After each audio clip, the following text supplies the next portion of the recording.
नमस्कार दोस्तों, एक बार फिर स्वागत है आप सभी का अपने यूट्यूब चैनल पर। तो फ्रेंड्स, आज की इस वीडियो में हम डिस्कस करेंगे पॉलिटी के कुछ इंपॉर्टेंट क्वेश्चन, संविधान संशोधन और अनुसूचियों के बारे में हम डिटेल में इस वीडियो में डिस्कस करेंगे, जो आपको आने वाले exam HPPSC JBT commission, SI conductor, JOIT post को 965, पंचायत ऑडिटर और वेरियस एग्जाम जो HPPSC शिमला द्वारा कंडक्ट किए जाने हैं, उन सभी एग्जाम में ये क्वेश्चंस आपको काफ़ी हेल्पफुल साबित होंगे। तो फ्रेंड्स, आज हम संविधान संशोधन अमेंडेंट और अनुसूचियों के बारे में डिटेल में डिस्कस करेंगे, ताकि यहाँ से क्वेश्चन डिराइव हो और आपको एग्जाम में ये क्वेश्चंस काफ़ी हेल्पफुल साबित हों। तो फ्रेंड्स, वीडियो पे अपने अंत तक बने रहना है। अगर आप चैनल पे पहली बार विजिट कर रहे हो तो चैनल को सब्सक्राइब भी जरूर कर दें। अगर आप HP टेट की तैयारी भी कर रहे हो तो इसके लिए मैंने एक अलग से प्लेलिस्ट बनाई है, जिसका जो लिंक है मैंने डिस्क्रिप्शन बॉक्स में दे दिया है। आप वहाँ पर जाकर वीडियोस देख सकते हो।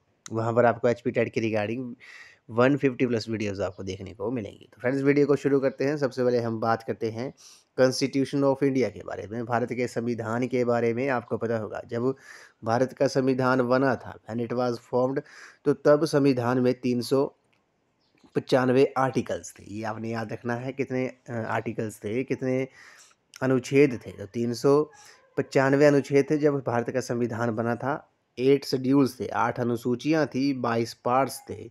और संविधान बनाने में कितना समय लगा था, रिटन इन कितने इसमें में लिखा गया था, तो 2 वर्ष 11 महीने 18 दिन में ये लिखा गया था। कितने सेशन हुए थे, 11 सेशन हुए थे, 22 कमेटीज़ बनी थी। एडॉप्ट कब किया गया था? 26 नवंबर 1949 को एडॉप्ट किया गया था। और इन्फोर्स लागू कब किया गया था? ये 26 जनवरी 1950 को लागू किया गया था। ये हमने भारत के संविधान के बारे में बात की, जब भारत का संविधान बना था। उसके बाद अभी प्रेजेंट की बात करते हैं। प्रेजेंट की बात करते हैं तो प्रेजेंट में कितने अनुच्छेद हैं ये आपको पता होना चाहिए। प्रेजेंट में 470 आर्टिकल्स हैं भारतीय संविधान में, 470 अनुच्छेद हैं। कितने शेड्यूल हैं, कितनी अनुसूचियां हैं, ये भी आपको पता होना चाहिए। तो 12 अनुसूचियां हैं। और कितने पार्ट्स हैं, कितने भाग हैं? 25 भाग हैं। और अमेंडेंट्स कितनी हुई हैं, कितने संशोधन हुए हैं? अभी तक 105 संशोधन हुए हैं। ये भी आपने याद रखना है। ये हमने थोड़ा इंट्रोडक्शन कर ली है संविधान के संशोधन और अनुसूचियों के बारे में, कि जब संविधान बना था तब उसमें कितने अनुच्छेद थे, कितने आर्टिकल्स थे। अब हम डिटेल में डिस्कस करेंगे भारतीय संविधान की अनुसूचियों के बारे में, शेड्यूल्स के बारे में। तो सबसे पहले हम बात करते हैं भारतीय संविधान में। शुरू में 8 अनुसूचियां थी, ये हमने डिस्कस कर लिया है, परंतु वर्तमान में इसकी संख्या जो है वो 12 हो गई है। तो भारतीय संविधान में शुरू में 8 अनुसूचियां थी, प्रेजेंट में 12 अनुसूचियां हैं। और इन सूचियों को, इन शेड्यूल्स को हम डिटेल में डिस्कस करेंगे। पहली अनुसूची में बोला गया है, पहली सूची में भारतीय संघ, राज्य एवं संघीय क्षेत्रों का वर्णन किया गया है। दूसरी अनुसूची में वेतन, भत्ते और पेंशन के वर्णन किया गया है, ये भी आपने याद रखना है। तीसरी अनुसूची में ओथ के बारे में बोला गया है, शपथ के बारे में बोला गया है। तो फ्रेंड्स, आपने इन क्वेश्चंस के शॉर्ट फॉर्म में नोट्स जरूर बना लेने हैं, क्योंकि हम इनको डिटेल में डिस्कस कर रहे हैं। यहाँ से क्वेश्चन पूछ लिए जाते हैं। उसके बाद चौथी अनुसूची, 4th शेड्यूल में बोला गया है कि राज्यसभा में राज्यों एवं संघ क्षेत्र का प्रतिनिधित्व के बारे में वर्णन किया गया है। 5वीं अनुसूची में SC/ST के प्रशासन के बारे में बताया गया है। 6ठी अनुसूची में असम, मेघालय, त्रिपुरा और मिजोरम राज्यों के प्रशासन के बारे में बताया गया है। जबकि 7वीं अनुसूची जो है काफ़ी इंपॉर्टेंट है। इसमें संघ सूची के 97 विषय, राज्य सूची के 66 विषय और समवर्ती सूची के 47 विषयों का वर्णन है। ये भी आपने याद रखना है। उसके बाद 8वीं अनुसूची में 22 भाषाओं का उल्लेख है। ये क्वेश्चन कई बार पूछ लिया जाता है कि 22 भाषाओं का जो उल्लेख है वो भारतीय संविधान के किस शेड्यूल में है? 8वीं अनुसूची में है। और 9वीं अनुसूची में संपत्ति अधिग्रहण, पहला संशोधन जो हुआ था 1951 में, उसके बारे में इसका वर्णन किया गया है। जबकि 10वीं अनुसूची में दल बदल कानून, जो 92वां संशोधन हुआ था, 52 अमेंडेंट हुआ था 1985 में, इसका वर्णन है। जबकि 11वीं अनुसूची में पंचायती राज 73वां जो संशोधन हुआ था 1993 में, इसका वर्णन है। उसी तरह 12वीं अनुसूची में नगर निकाय 74वां संशोधन 1994 के बारे में इसमें बताया गया है। तो फ्रेंड्स, ये हमने शेड्यूल्स के बारे में, भारतीय संविधान की अनुसूचियों के बारे में हमने थोड़ा डिटेल में डिस्कस कर लिया। आपको पता था शुरुआत में भारतीय संविधान में 8 अनुसूचियाँ थी, लेकिन प्रेजेंट में 12 होगी। अब हम बात करते हैं संविधान में संशोधन के बारे में, अमेंडेंट के बारे में, जिसके बारे में हम अब डिटेल में डिस्कस करेंगे, और मेन जो अमेंडेंट हुए थे उनके बारे में भी हम डिटेल में डिस्कस करेंगे। तो संविधान के अनुच्छेद 368, ये आपने याद रखना है। आर्टिकल 368 में कॉन्स्टिट्यूशन अमेंडमेंट के बारे में बताया गया है, संविधान संशोधन प्रक्रिया के बारे में बताया गया है। ये क्वेश्चन पूछ लिया जाता है। तो संविधान के अनुच्छेद 368 में संशोधन की प्रक्रिया का उल्लेख किया गया है। इसमें संशोधन की 3 विधियों को अपनाया गया है। कौन कौन सी वे विधियाँ हैं, इनको हम डिस्कस करते हैं। साधारण बहुमत द्वारा, संसद के साधारण बहुमत द्वारा पारित विधेयक राष्ट्रपति की स्वीकृति मिलने पर कानून बन जाता है। इसके अंतर्गत निम्न संशोधन किए जा सकते हैं, जैसे नए राज्यों का निर्माण हो गया, राज्य क्षेत्र सीमा और नाम में परिवर्तन के बारे में बताया गया है। जबकि तीसरे में संविधान की नागरिकता संबंधी, अनुसूचित क्षेत्रों और जनजातियों के प्रशासन संबंधी तथा केंद्र द्वारा प्रशासित केंद्रों के प्रशासन संबंधी व्यवस्थाएं के बारे में बताया गया है। उसके बाद बात करते हैं विशेष बहुमत द्वारा संशोधन। विशेष बहुमत द्वारा संशोधन कब किया जाता है? यदि संसद के प्रत्येक सदन द्वारा कुल सदस्यों का बहुमत तथा उपस्थित और मतदान में भाग लेने वाले सदस्यों के 2/3 मतों से विधेयक पारित हो जाए, तो राष्ट्रपति की स्वीकृति मिलते ही वे संशोधन संविधान का अंग बन जाता है। न्यायपालिका तथा राज्यों के अधिकारों तथा शक्तियों जैसी कुछ विशिष्ट बातों को छोड़कर संविधान की अन्य सभी व्यवस्थाओं में इसी प्रकार की प्रक्रिया के द्वारा संशोधन किया जाता है। तो ये आपने याद रखना है। उसके बाद हम बात करते हैं संसद के विशेष बहुमत एवं राज्य विधानमंडलों की स्वीकृति से संशोधन के बारे में बात करते हैं। संविधान के अनुच्छेदों में संशोधन के लिए विधेयक को संसद के दोनों सदनों के विशेष बहुमत तथा राज्यों के कुल विधानमंडलों में से आधे द्वारा स्वीकृति आवश्यक है। इसके द्वारा किए गए संशोधन के प्रमुख विषय होते हैं राष्ट्रपति का निर्वाचन, अनुच्छेद 54 में इसका वर्णन है। राष्ट्रपति निर्वाचन की कार्य पद्धति, अनुच्छेद 55 में इसका वर्णन है। जबकि संघ की कार्यपालिका शक्ति का विस्तार, राज्यों की कार्यपालिका शक्ति का विस्तार, केंद्र शासित क्षेत्रों के लिए उच्च न्यायालय, संघीय न्यायपालिका, राज्यों के उच्च न्यायालय, संघ एवं राज्यों में विधायी संबंध हो गया। 7वीं अनुसूची का कोई विषय, संसद में राज्यों का प्रतिनिधित्व और संविधान संशोधन की प्रक्रिया से संबंधित उपबंध के बारे में बताया गया, जो संसद के विशेष बहुमत एवं राज्य विधानमंडलों की स्वीकृति से संशोधन होता है। तो आर्टिकल 368 आपने याद रखना है, ये संविधान संशोधन से ये जुड़ा हुआ है, ये भी आपने याद रखना है। अब हम डिटेल में डिस्कस करेंगे जो संविधान के प्रमुख संशोधन हुए थे, जो मोस्ट इम्पोर्टेंट अमेंडेंट जो हुए थे, उनके बारे में हम डिटेल में डिस्कस करेंगे। तो पहला जो संशोधन हुआ था, संविधान का जो पहला संशोधन हुआ था 1951 में हुआ था, 1951 में हुआ था। कब हुआ? ये हुआ था, इस संशोधन द्वारा 9वीं अनुसूची को शामिल किया गया था। ये आपने याद रखना है। शुरुआत में हमने डिस्कस किया कि जब संविधान निर्माण हुआ था, बना था, तब भारतीय संविधान में 8 अनुसूचियाँ थी, लेकिन प्रेजेंट में 12 अनुसूचियाँ हैं। ये आपने याद रखना है। पहला संशोधन जो हुआ था वो 1951 में हुआ था। इस संशोधन द्वारा 9वीं अनुसूची को शामिल किया गया था। उसके बाद 7वां संशोधन जो हुआ था 1956 में हुआ था। ये फ्रेंड्स हम जो अमेंडेंट मेन अमेंडेंट जो हुए थे, प्रमुख संशोधन जो हुए थे, उनको हम डिस्कस कर रहे हैं, क्योंकि ये एग्जाम में पूछ लिए जाते हैं।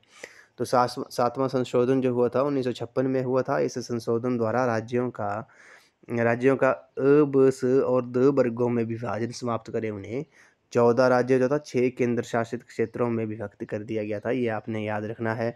उसी तरह 12वां संशोधन जो हुआ था 1962 में हुआ था। इसमें क्या बोला गया है? इसमें गोवा, दमन और दीव का भारतीय संघ में एकीकरण किया गया।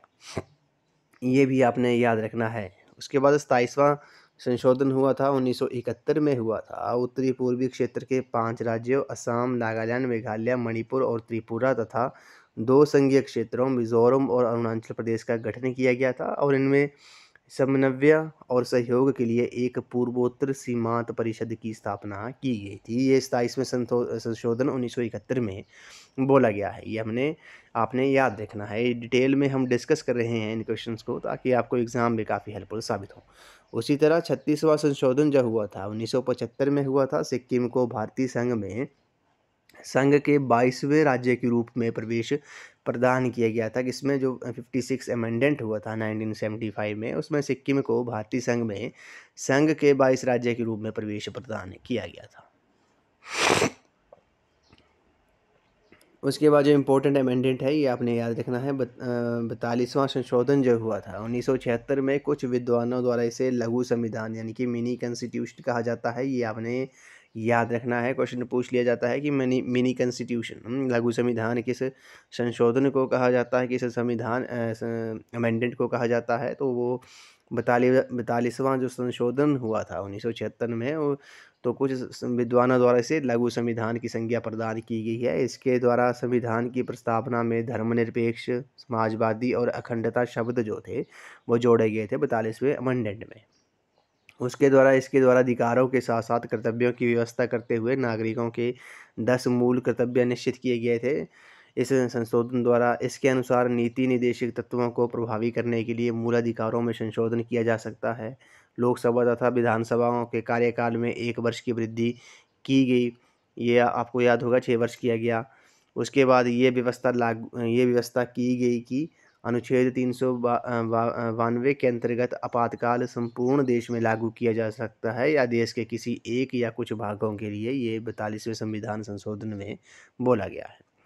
उसके बाद संसद द्वारा किए गए संविधान संशोधन को न्यायालय में चुनौती देने से वर्जित कर दिया गया है। ये भी आपने याद रखना है। अगर संसद के संविधान में अमेंडेंट करती है, संशोधन करती है, तो उसे न्यायालय में चुनौती देने से वर्जित कर दिया गया है, मना कर दिया गया है। उसके बाद बात करते हैं 44वां जो संशोधन हुआ था 1976 में हुआ था। इसकी बातें जो है वो प्रमुख इस प्रकार से हैं। संपत्ति के मूल अधिकार को समाप्त करके इसे विधिक अधिकार बना दिया गया। लोकसभा तथा राज्यसभा की अवधि को पुनः 5 वर्ष कर दी गई। ये भी आपने याद रखना है। और मंत्रिमंडल द्वारा राष्ट्रपति को जो परामर्श दिया जाएगा, राष्ट्रपति मंत्रिमंडल को उस पर दोबारा विचार करने के लिए कह सकेंगे, लेकिन पुनर्विचार के बाद मंत्रिमंडल राष्ट्रपति को जो भी परामर्श देगा, राष्ट्रपति उस परामर्श को अनिवार्यतः स्वीकार करेंगे। ये आपने याद रखना है। उसके बाद राष्ट्रपति द्वारा आपातकाल की घोषणा तभी की जा सकेगी जबकि मंत्रिमंडल लिखित रूप से राष्ट्रपति को ऐसा परामर्श दे। ये भी आपने याद रखना है। आपातकाल युद्ध, बाहरी आक्रमण या सशस्त्र विद्रोह की स्थिति में ही घोषित किया जा सकेगा। आंतरिक अशांति के आधार पर नहीं किया जा सकता है। ये भी आपने याद रखना है। घोषणा के 1 महीने के भीतर संसद के विशेष बहुमत से उसकी स्वीकृति जो होगी वो आवश्यक होगी। उसी तरह 52 अमेंडेंट जो हुआ था 1985 में, इस संशोधन द्वारा संविधान में 10वीं अनुसूची को जोड़ा गया। इसके द्वारा राजनीतिक दल बदल पर कानूनी रोक लगाने की चेष्टा की गई। ये भी आपने याद रखना है। 10वीं अनुसूची में क्या किया गया, इस संविधान द्वारा जो 52 अमेंडेंट हुआ था 1985 में, इसमें 10th शेड्यूल को 10वीं अनुसूची को संविधान में जोड़ा गया। उसके बाद 55वां संशोधन हुआ था 1986 में। इसमें अरुणाचल प्रदेश को भारतीय संघ के अंतर्गत राज्य का दर्जा प्रदान किया गया। 56वां संशोधन 1987 में हुआ था। इसमें गोवा के पूर्ण राज्य को दर्जा देने तथा दमन एवं दीव को नया संघीय क्षेत्र बनाने की व्यवस्था है। जबकि 61 अमेंडेड जो हुआ था 1989 में, उसमें मताधिकार के लिए न्यूनतम आयु जो थी वो 21 वर्ष से घटाकर 18 वर्ष कर दी गई थी। उसी तरह 71वां संशोधन 1992 में हुआ था। इसमें 3 और भाषाओं कोंकणी, मणिपुरी और नेपाली को संविधान की 8वीं अनुसूची में शामिल किया गया। 73वां संशोधन जो था वो संविधान में एक नया भाग 9 तथा एक नई अनुसूची 11वीं अनुसूची जोड़ी गई, जो पंचायती राज व्यवस्था को संवैधानिक दर्जा प्रदान किया गया। उसी तरह 74वां जो संशोधन हुआ था 1993 में, इसमें बोला गया है कि संविधान में एक नया भाग 9 और एक नई अनुसूची 12वीं अनुसूची जोड़कर शहरी क्षेत्र की स्थानीय स्वशासन संस्थाओं को संवैधानिक दर्जा प्रदान किया गया। ये भी आपने याद रखना है। उसी तरह 84वां संवैधानिक संशोधन 2001 में हुआ था। इसमें बोला गया कि लोकसभा और विधानसभा की सीटों की संख्या सन 2026 तक कोई छेड़छाड़ नहीं करने संबंधी 84वां संवैधानिक संशोधन 2002 में पारित किया गया। ये आपने याद रखना है, लोकसभा और विधानसभा की सीटों की संख्या में सन 2026 तक कोई छेड़छाड़ नहीं की जाएगी। ये 84 अमेंडमेंट जो हुआ था 2001 में, उसमें बोला गया है। 86वां संशोधन जो है काफ़ी इंपॉर्टेंट है, ये आपने नोट कर लेना है, 2002 में हुआ था। इस संशोधन अधिनियम द्वारा देश के 6 से 14 वर्ष तक के बच्चों के लिए अनिवार्य और निःशुल्क शिक्षा को मौलिक अधिकार के रूप में मान्यता देने संबंधी प्रावधान किया गया है। इसी अनुच्छेद 21 के अंतर्गत संविधान में जोड़ा गया। इस अधिनियम द्वारा संविधान के अनुच्छेद 45 और अनुच्छेद 51 में संशोधन किए जाने का प्रावधान है। ये भी आपने याद रखना है। 86वां संवैधानिक संशोधन जो हुआ था 2002 में, उसमें कहा गया था कि देश के 6 से 14 वर्ष तक के बच्चों के लिए अनिवार्य और निःशुल्क शिक्षा का प्रावधान है। उसी तरह 91 जो है संवैधानिक संशोधन विधेयक 2003 में हुआ था। इसके दल बदल विरोधी कानून में संशोधन किया गया है। इसके अतिरिक्त ये प्रावधान भी किया गया है कि केंद्र और राज्य सरकार अपने अपने मंत्रिमंडल में मंत्रियों की संख्या लोकसभा और विधानसभा की संख्या विधानसभा की सीटों के 15% से ज़्यादा नहीं कर सकती है। ये भी आपने याद रखना है। उसके बाद बात करते हैं 92वां जो संवैधानिक संशोधन हुआ था 2003 में, 92 अमेंडेड जो हुआ था। इसमें 8वीं अनुसूची में 4 और भाषाओं मैथिली होगी, डोगरी होगी, बोडो होगी और संथाली को जोड़ा गया है। 95वां संविधान संशोधन 2009 में हुआ था। इसमें क्या बोला गया है, इसमें संशोधन द्वारा 334वें संशोधन कर लोकसभा में अनुसूचित जातियों व अनुसूचित जनजातियों के आरक्षण एवं आंग्ल भारतीयों को मनोनीत करने संबंधी प्रावधान को 2020 तक के लिए बढ़ाया गया है। 99 जो अमेंडेड हुआ था 2014 में, इसमें राष्ट्रीय न्यायिक नियुक्ति आयोग की स्थापना के बारे में बोला गया है। 100वां संशोधन जो है, ये एग्जाम में कई बार पूछ लिया जाता है। 100वां संविधान संशोधन अधिनियम जो था 2015 में हुआ था, वो किससे संबंधित था? वो भारत बांग्लादेश भूमि हस्तांतरण से संबंधित था। ये आपने याद रखना है, काफ़ी इंपॉर्टेंट है, ये आपने नोट डाउन कर लेना है। उसके बाद जो इस वीडियो का ये लास्ट है, इसमें 101वां संविधान संशोधन अधिनियम जो हुआ था 2016 में, वो किससे संबंधित था? वो GST goods and service tax से था, वस्तु एवं सेवा कर से था। 101वां जो संविधान संशोधन अधिनियम 2016 कहता है, ये जीएसटी वस्तु एवं सेवा कर गुड्स एंड सर्विस टैक्स को 1 जुलाई 2017 से लागू किया गया। ये आपने याद रखना है, ये 101वां अमेंडमेंट था संविधान में। तो फ्रेंड्स, आज की इस वीडियो में बस इतना ही। आज हमने संविधान संशोधन और अनुसूचियों के भारतीय संविधान संशोधन और अनुसूचियों के बारे में, शेड्यूल्स के बारे में हमने डिटेल में डिस्कस किया। कुछ इंपॉर्टेंट जो अमेंडमेंट हुए थे उनके बारे में भी हमने इस वीडियो में डिस्कस किया, जो आपको आने वाले एग्ज़ाम में काफ़ी हेल्पफुल साबित होंगे। तो फ्रेंड्स, आज की इस वीडियो में बस इतना ही। आई होप आपको ये वीडियो पसंद आई होगी। तो वीडियो को ज़्यादा से ज़्यादा लाइक, शेयर एंड कमेंट ज़रूर कर दें। अगर आप HP टेट की तैयारी भी कर रहे हो तो इसके लिए भी मैंने एक अलग से प्लेलिस्ट बनाई है, जिसका जो लिंक है मैंने डिस्क्रिप्शन बॉक्स में दे दिया है। आप वहाँ पर जाकर वीडियोज़ देख सकते हो। वहाँ पर आपको HP टेट के रिगार्डिंग 150+ वीडियोज़ आपको देखने को मिलेंगी, जो सभी स्ट्रीम वालों के लिए काफ़ी हेल्पफुल साबित होंगी। तो फ्रेंड्स, आज की इस वीडियो में बस इतना ही। वीडियो अगर आपको अच्छी लगी है तो वीडियो को लाइक, शेयर एंड कमेंट जरूर कर दें। तो थैंक यू फ्रेंड्स।